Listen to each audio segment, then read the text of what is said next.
Good evening. Welcome to Current Affairs. Jallikattu has become official now. So, the ban that was imposed by the Supreme Court in the year 2014, after so much of resentment of the Tamil people, so there was a tremendous pressure on the government of the state and the Chief Minister of Tamil Nadu, Mr. Pannirselvam, met the Prime Minister of India, and there was an agreement with respect to going for the ordinance. And the ordinance was issued permitting for Jallikattu. And even after that, the protest continued. That's the reason why yesterday evening, so there was a special decision has been taken place with respect to Jallikattu, and ordinance that has been accepted and it was passed. So now it has to go to the President of India, and once it is signed by the President, it is going to become a law, and now it is official. So from now onwards, the Jallikattu is again official. But certain, this there may be a fear that some petitions may be filed in the Supreme Court challenging the decision of the government, both at the state level and also central level for permitting the Jallikattu. That's the reason why more than 70 caveat petitions have been filed by various people and the organization. And caveat petition is basically meant for requesting the Supreme Court that if any particular petition is filed to stop this ordinance or this bill that is accepted by the state legislature, before taking a decision, kindly listen to us. So that is the meaning of the so-called is a caveat petition. So it has been filed. So now, of course, the protest that was demonstrated by the people in Tamil Nadu has come down. But unfortunately, in few areas, it has been turned into violence, and there were certain this serious protests also. But anyways, at the end of the day, a nice decision has to be taken. So we need to wait and watch what the court is going to say if any petition is filed, right? But at the same time, the government talks in terms of the protecting the culture, protecting the religious sentiments, but the court talks in terms of the protecting the lives of these animals. And apart from this, so let's discuss something about the President of United States of America. So now we have a new president for USA, that is Donald Trump. He became 45th president of United States of America. And along with him, so America has also got a new vice president. And as we know the basic things, once elected, the president will continue for a period of 4 years. I am talking about American president, right? So since the elections have happened, since a new person has been sworn in as the president of United States of America, there may be a possible question. I'll show you some points regarding this. So apart from this, we also have a body in India. So one of the prestigious institution, Central Bureau of Investigation. So very recently, so we have a new chief for CBI, Central Bureau of Investigation. So I'll tell you these points now. But first, let me open the document and let me show you the points that are related to Donald Trump. Look at this. United States of America. Donald Trump sworn in as the 45th president of United States of America. Kindly look at the second point. The oath of office is administered by the Chief Justice of United States of America. Previously, this designation was called Chief Justice of Supreme Court. Later, it has been changed to Chief Justice of United States of America. In India also, the President is sworn in by the Chief Justice of India. Okay, look at this. So since the Chief Justice is one of the very important person, there may be a possibility with respect to the name of the current Chief Justice. And look at the name, please. Current Chief Justice of United States of America is John G. Robert. Kindly remember the name. Possible question in any forthcoming examination.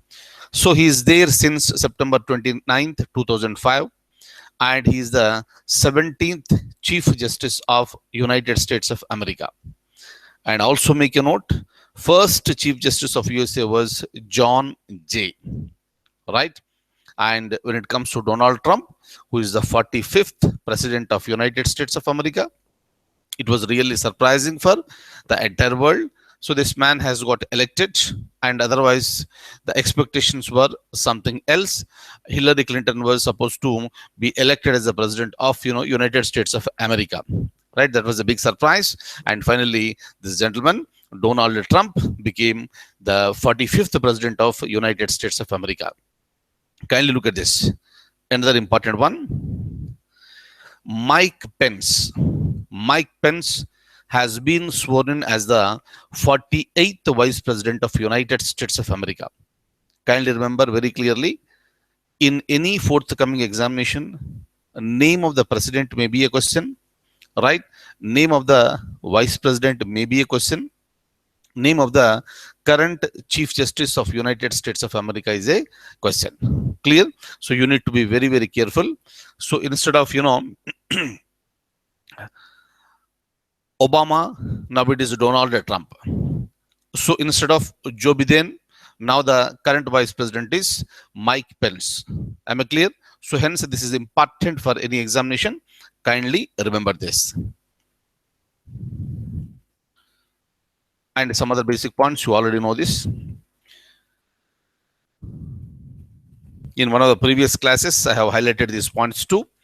The first president of United States of America was George Washington, and the first vice president was John Adams. Kindly remember, whatever the points that you are looking at on the screen, any point may be a question. Kindly remember this. And the first vice president was John Adams. And another two important points. White House, every time it's there in the news, considered to be the very powerful house. White House is the official residence of the President of United States of America. All these days, for the last 8 years, it was occupied by Obama. Now it is Donald Trump. Look at this. Another important point, always there in the news. Oval Office is the official office of the President of United States of America. Right? Oval Office is a part of White House. Clear? Kindly remember, White House is the official residence. Within the White House, in the West Wing, you have an office and it's named as Oval Office. And this is considered to be official office of the President of United States of America. Am I clear?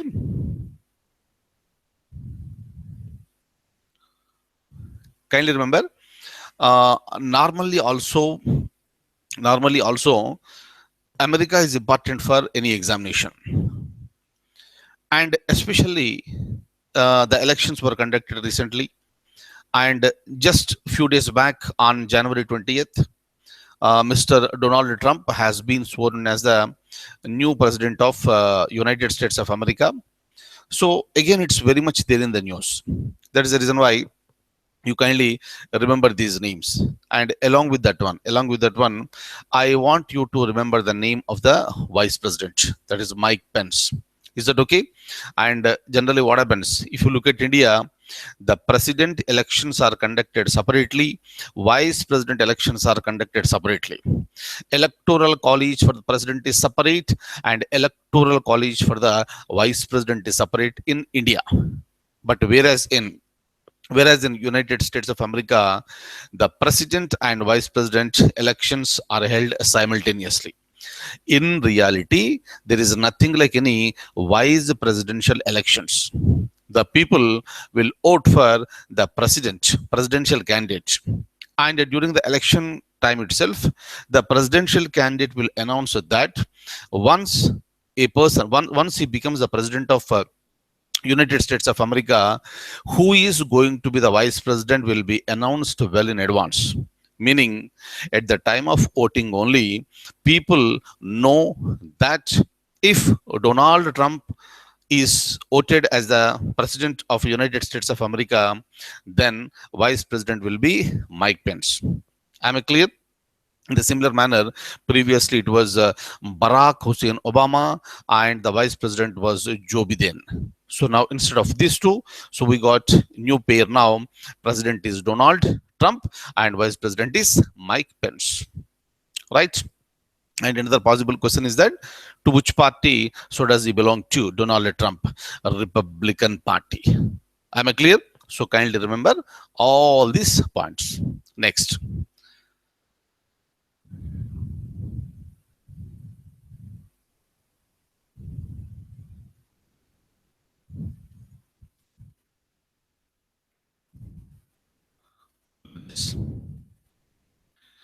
CBI chief, Central Bureau of Investigation. Always there in the news. Always there in the news.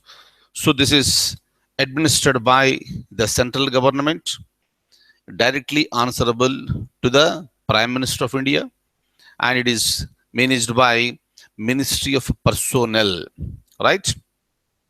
And the new chief is Alok Kumar Verma, and he is the 27th chief of CBI. Generally, it is called a director, CBI director, and his selection was approved by Appointments Committee of the Cabinet. Kindly look at this. Kindly look at this. His selection was approved by the Appointments Committee of the Cabinet. What do you mean by this? You know what is the cabinet? Cabinet is a group of ministers headed by the prime ministers.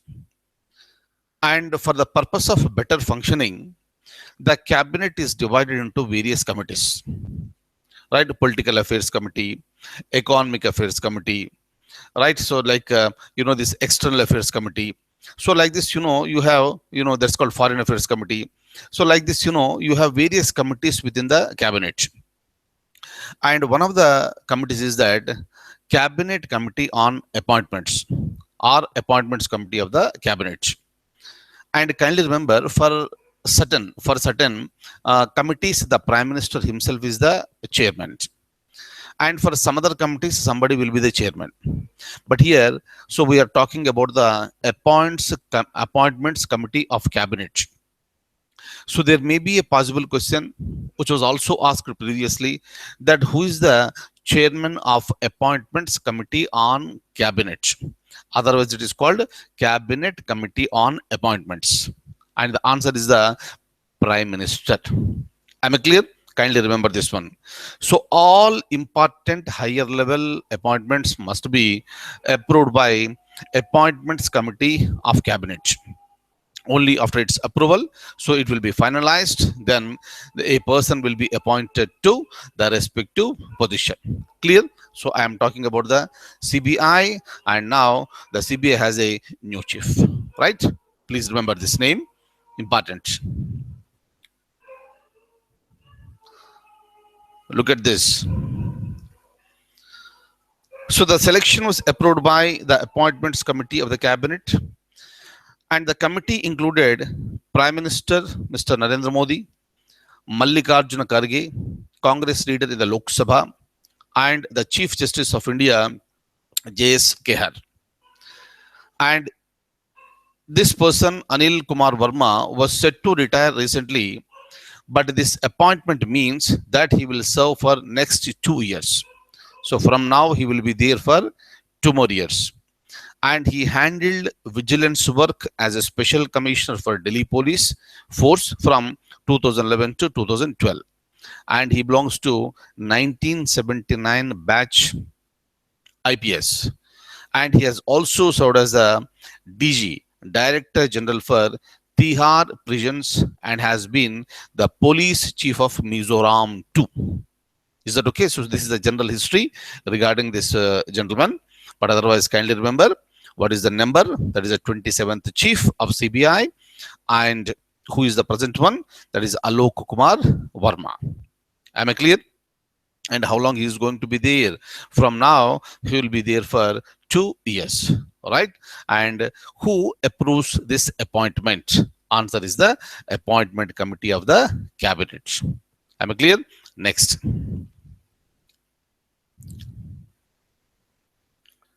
Next, I'm going further. So we have a question. Appointments committee of cabinet is headed by president, prime minister, home minister, or finance minister. Just now I told you the answer is the prime minister. Clear? Now, look at this. So when it comes to the appointments committee, in this appointments committee, you will have the prime minister who is the chairman, and other person is the home minister, and another minister will be there, and this particular minister is a concerned minister. Concerned minister means the minister who is related to the respective department.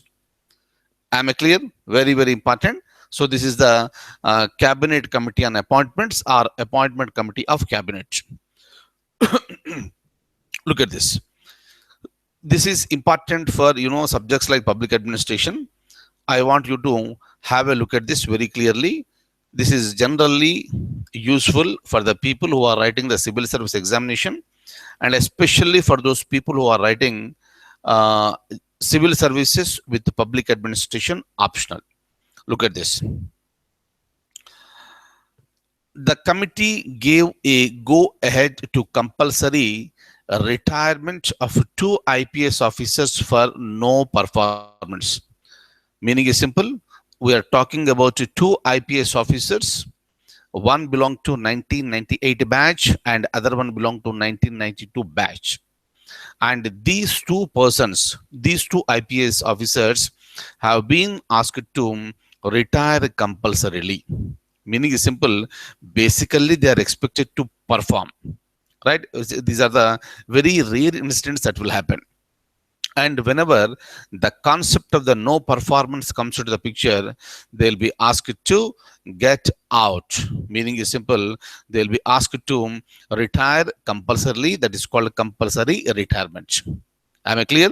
And these are the generally, you can cite these examples while writing the answers in public administration, optional for civil services main examination. Look at this. Mayank Sheel Chauhan of 1998 batch of AGMUT cadres.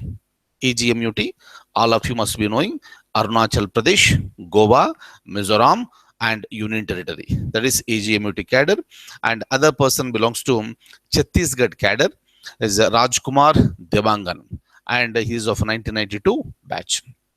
Okay, and orders have been issued by the Ministry of Home Affairs after appointment committee of a cabinet has been approved the same. Am I clear? So meaning is simple. Whether it is the police officers or the people who are there in the IAS or any other service, they are expected to perform. But if they are not performing, they'll be asked to leave. Is that okay? So generally what happens, most of the IAS, IPS or all the remaining civil servants, they are really excellent people and they are considered to be the backbone of the entire administrative system in the country. Right? But sometimes, very rarely, these type of cases will be coming up, and during that time, they'll be shown the doors. That's it. That's the reason why. So they have been asked to get out. Right? Now, so that's all for the day. And I'll see you tomorrow with more current affairs. Till then, I wish you all a very, very, very good luck. Okay. Thank you so much for being with me this evening. Good night.